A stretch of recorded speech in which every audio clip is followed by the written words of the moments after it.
recording the session today, and I would encourage everybody to keep that in mind. When people are in a question and answer environment like this, a lot of times I will hear people make some pretty incriminating statements. So as we have our Q&A here today, I would encourage you to keep it kind of generic and kind of hypothetical, not talk about, your particular company unless you're comfortable with that risk or your particular job. So what I work on is trying to get third parties to the restoration relationship, meaning not the contractor or the customer, but others who are involved on the periphery to somehow change what they're doing. So when you tell us there's a third party out there, they're doing A, B, and C, we're going to take a serious look at that. We have a voice, and it's an important voice. In my very first conversation with Greg Pine, the Vice President of Pricing at Xactware, I asked him what portion of Xactware licenses are represented by restoration contractors. He said the last time he saw information on that, it was about 50%. So imagine if a segment of your client base representing 50% had concerns over particular issues. You're going to take that seriously, aren't you? That's a lot of license fees paid every year. So let your voice be heard, and please get involved in this. We're going to do a little bit of Q&A here. I had a very interesting conversation during the break with Mr. Bill Loveland of Xactware, and he wants to, I think, set the record straight from yesterday. Would that be accurate? I'd like to invite you up here. You have a microphone. You have the floor, sir. Thank you. I appreciate the opportunity. I won't take long, but it concerns me a little. I've been in the industry with Xactware for 32 years, and prior to that, for 10 years as a contractor. So I just want to let you know that there were three of us brothers, for those of you, some of the old ones like Norris, Gerhardt, and others, they know, and Patrick, but we've been around a while, and we were contractors. We were not from the other side. But we started this because there was a pricing system out there, PMS CompuClaim. Do you guys remember that? Okay, they said, well, this house is in an affluent neighborhood, so it's a type 3 house. But you can have a mobile home with nice countertops in it, right? So we were contractors, and we put together the best thing we could. And our concept then, and still is, that we were getting surveys from PMS CompuClaim asking us how much we wanted to charge for a light fixture to detach when we set a light fixture. We said, this is kind of silly, really, because what they ask us and what reality are probably two different things. How somebody would normally respond to that as a contractor.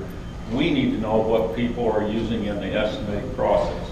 So in those days, we used 5 1/4 inch floppy disk. We used to back the FedEx truck out in our early days, and we would fill it up with feedback disks. We sent them out to every customer we had. And frankly, I think we had better response in those days than we do now. Currently, there's a feedback tab in Xactimate where you click it and you feed back your data. But our concept is that you as contractors will look at your costs and look at our rates, which we consider as accurate as anything out there. And I want to say in our defense, and this is part of my defense yesterday, is when I used to use a typewriter and RS Means book in a home tech book, we used to call it the gospel according to RS Means, right? Now they say it's according to Xactware. This is not a problem that didn't exist when we were using books. It's always going to be a problem as long as somebody's paying and somebody's receiving. My contention is we are very willing to work with RIA and contractors in general to come up with a better process, and we appreciate your feedback. I appreciate Ed visiting with us. And can we do a better job of surveying? Perhaps we can. And that's where this comes to some value, and I appreciate that. But we are also very open to phone calls. If you have concerns in your area about the electrical rate, for example, in Bozeman, Montana, then maybe you should be on the phone calling our pricing department, say, you know, we're in a small community, this rate hasn't changed for a long time, what can you tell me? And if we can independently verify that, we do, and we do it all the time. We don't claim to be perfect, and we don't claim our prices are anything other than reference prices for your area. Another quick point was on the ablation technology, the laser ablation we saw yesterday. We will not put that in the price list until you guys put it in and start using that. They can contact us, but we need your prices. If you're charging for Matterport, a good example we just heard a minute ago, we won't put a charge in for Matterport until you guys start charging for it.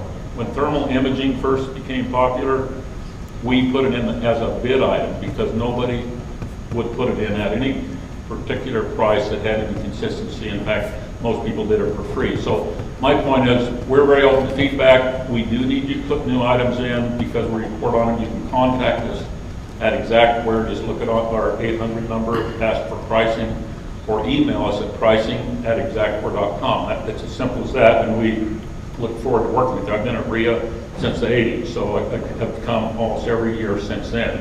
We're a big supporter of the organization. Yeah. Thank you. Before you step down, could I ask a couple of follow-up questions? Yes. Okay. You mentioned you won't put an item in until contractors start charging for it. What would you say to the contractors in the audience who say they're not allowed to charge for something by the insurance industry until you put an item in for it? You've got to put it in. I mean, you F9 note it right in the old days, or you put a note in nowadays, but you've got to put it in. If it's a cost, you've got to put it in. And I don't think there's a contractor in this room that thinks Xactimate fits every situation, and you can't put some line items in there. Okay, you're talking about putting it in, but before you were talking about actually charging for it. Are you saying that Xactware is not going to report on prices until they've actually been charged in the market? Well, that's correct. Like ablation technology would probably have to have multiple inputs by contractor as to what they charge per square foot or however they choose to charge for it before we will determine, okay, that needs to be an item. We could also work with the manufacturers, determine the cost of equipment, and work on that. But we do need you to start using the technology and charging for it, putting line item in the price list, because we do know new items. I believe when we were speaking earlier, you said back when you were a contractor, you were using RS Means for pricing?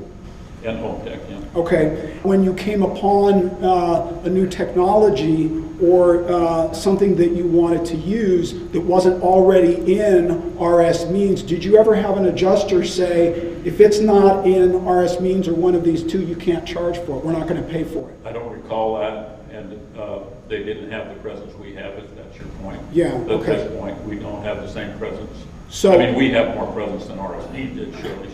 So should they charge for it even though the adjuster isn't going to pay for it?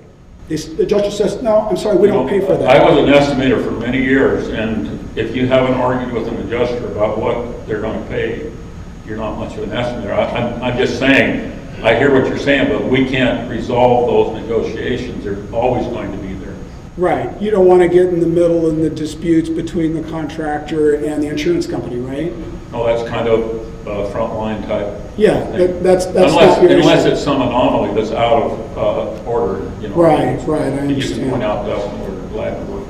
Yeah, you spoke a couple of times about feedback, and my understanding is you're saying that Xactware is relying on the people in the audience here to provide the data to Xactware in order to come up with the prices. Is that right? Yes, and Mike Fulton and Greg Pine did a presentation at RIA conference this year explaining that feedback process. We try to educate on that as often as we can. I know Ben Justison has done several presentations I'm familiar with, but if people are not feeding us back their information, then it's not getting counted. Is there something in the Xactware license agreement that requires the contractor to give you guys information? No, it's voluntary. Okay. Why should the onus be on the recipient of the service to provide the data that enables the service provider to provide the service in an effective manner? If this is a debate, I'm not going to go on that. Okay. That's just the way it's set up and it's always been. And, if you can come up with a better method that you can explain to our pricing department, welcome. A contractor said to me the other day, he said, you know what, if I go out and I remodel a kitchen and the homeowner complains that the kitchen cabinets weren't done right, I can't respond to that complaint by saying you didn't help me put in the kitchen cabinets. It's my job to put in the kitchen cabinets. How would you respond to that analogy here? Would you repeat that? I'm not sure Yeah, I'm talking about the reliance on the contractors to provide the feedback. And what I'm hearing from a lot of contractors is they're expecting Xactware to take the active role and to actually affirmatively perform the surveys instead of relying on the licensees to provide that information. Well, if people understand properly our role, we statistically analyze what prices are used in the estimating process, and it has always been voluntary, and it still is voluntary for the contractor to participate. Okay, and how frequent are the surveys? You'd have to ask our pricing department. I don't know that. Okay. If I'm working on a legal case and I show up at trial and I forget to file a motion that needs to be filed, and I miss a deadline, and I lose the case, I can't tell my client after I've lost the case, you know what, you didn't help me, you didn't give me the information I needed. I don't think that flies. Does that fly? I just want to give our side. I don't want to get into the debate, but I see your point, and you're welcome to continue. Okay, so I think it's the will of the industry that the surveys be done on a more frequent basis. Does Xactware get that message? I think that's noted, and it's not something I heard from you. I heard it from Mr. Springer previously. Yeah, okay. Conversation we had with our pricing department a year. I was looking at some pricing graphs this morning, and I noticed that in the last 5 years, the price across the country for cleaning remediation technician in the U.S. only went up 8% in 5 years. Now, everybody responded yesterday that they think the prices are going up at least 5% per year, at least 5%. Some are telling me 10. But let's just say if it's 5, that would be 25% over the course of 5 years. So how would you respond to those who are concerned when they see in 5 years across the country, it's only gone up 8% for a cleaning remediation technician? I mentioned the contact methods we have. We're totally open to any discussion with any local contractor that's concerned about their pricing in any given area. In Phoenix, Arizona, the price for cleaning remediation technicians was completely flat for the 3-year period from January 2015 to January 2018. In Redding, California, there was only a 2% increase from January 2015 to January 2019. And then in May of 2019, it jumped 6%. In Boise, Idaho, the price for cleaning remediation technician, according to the Xactware graphs, was completely flat from January of 2017 to January of 2019. It's gone up a total of 8% in the last 5 years. In Minneapolis, it was flat from the beginning of 15 to the middle of 18. In Richmond, Virginia, it was flat from the beginning of 15 to the beginning of 17. It went up a few percent between the beginning of 17 and the middle of 19. And then there was a 20% spike in July of this year. Okay, I don't have the detail you do in front of me, but I will say cleaning was 10 cents a square foot for 10 years when I was in the businesses. That was before software. So it does require feedback, and it requires them to increase their pricing. And if they're in a competitive environment, most people will not change the common items. It also requires surveys on the part of Xactware, right? To some extent, yeah, but we do report on what they use in their estimating process. So is the feedback the primary source of data that's being used as opposed to I know the we have a statistical formula we use that was developed by Dr. Bruce Brown and Larry Walters in our early days. It's a cluster analysis you referred to yesterday. And I don't know what the weight is. We have depended more and more on surveys as the larger we become. Ladies and gentlemen, Greg Pine at Xactware has repeatedly assured me that Xactware has no incentive to make prices too high or too low. They have emphasized repeatedly that it's very important to opt into the email price inquiries that Xactware has. You have to actually do that, and you will hopefully start to receive some inquiries from them. I want to see by a show of hands of the contractors in the room, who of you believe that you received a pricing survey at any point in your career from Xactware before the AGA was rolled out this year? How many surveys people received? Come on, raise your hands. There's 1, 2, 3. So we got about, what do we have here, Steve? About 100 people? 3%. This creates a concern that the surveys aren't being done. You follow that concern, right? I am concerned if that is truly the case, but what you realize is there's a lot of surveys that go unnoticed. So we do the feedback process. That's all done on most program work and other work all the time. At our annual convention this year in Phoenix, Mr. Pine mentioned to us that in some instances, Xactware has found out when it made phone calls and identified itself as Xactware performing a survey that people didn't want to share. So what they started doing instead of that was to not mention that they were from Xactware and just do it more anonymously. That has created a concern among the membership that there's no way to validate or track or confirm that this has been done, and that Xactware is asking restorers to simply take their word for it that these phone calls are taking place when it seems a little bit mysterious. And I think I speak on behalf of the membership when I say we need more transparency and we need more communication.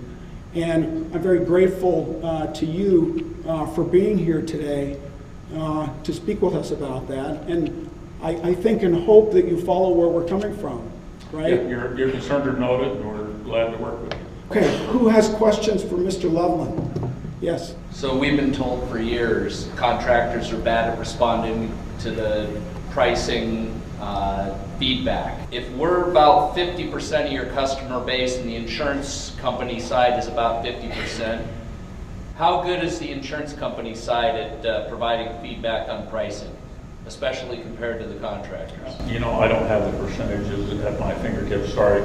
I can respond if you want to give me your card or whatever, I can find that out. A lot of contractors are concerned, Mr. Loveland, that the price for cleaning and remediation technicians remains flat because when a survey is done, the contractors are just reporting back Xactimate's prices back to Xactware. And this is what some have lovingly referred to as the circuitous death loop. This is very, very different for our industry, as I'm sure you're well aware. When you're doing a survey with HVAC, plumbing, or electrical, you're talking to trades that are not reliant on the insurance industry. Okay, most of their work does not come from insurance claims, and so they're not mandated to follow a particular pricing structure.